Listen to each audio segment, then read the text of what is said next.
Washing your hair is not that complicated, we all agree.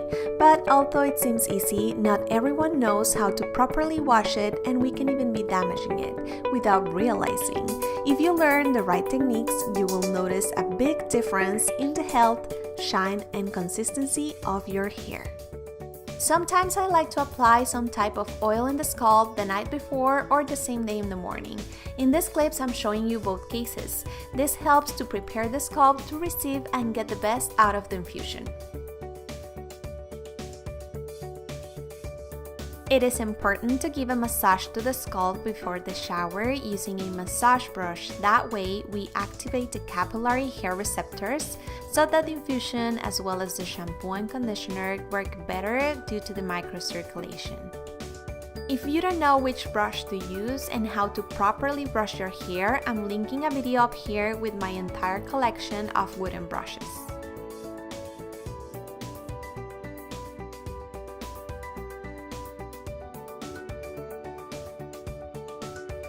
Always remember to check the water temperature. We want it warm enough to remove excess oils, masks, or serums.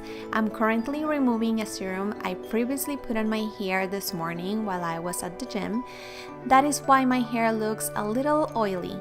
So I'm using warm water to remove it, and then I'll change the temperature. Warm water turns out to be a double-edged sword. It helps to remove dirt, but it also causes more brittle and porous hair, and that vapor causes a lot of frizz. The hair needs moisture to stay frizz-free. Such humidity can easily escape. Cold water closes hair pores, prevents dirt and the accumulation of oil. It also retains moisture, conserving natural sebum. A rinse with cold water will manage to smooth the hair, closing the scales of the cuticle, and that's the reason your hair shines. In abuse decreases volume and movement. If the hair texture is already thin, it is best to use warm water. If instead it is curled, a rinse without heat and steam is the most appropriate. Don't forget to use natural products to clean your hair and keep it healthy. All these chemicals damage not only your hair but your body as well, sometimes irreversibly. If this is a topic you are interested, click in the link above to watch the video and learn more.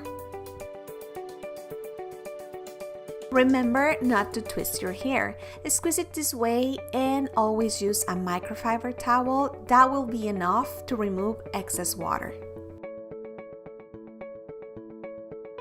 I strongly recommend to let your hair air dry, or you can always use my drying technique. I'm linking the video up here. Friends, there's no magic or miracle that will fix all of your hair problems. We have to dedicate time to our routines and learn to understand our hair. Remember that you can find me on my social networks where I'm always sharing exclusive tips about health, beauty, and lifestyle. See you next time. Bye!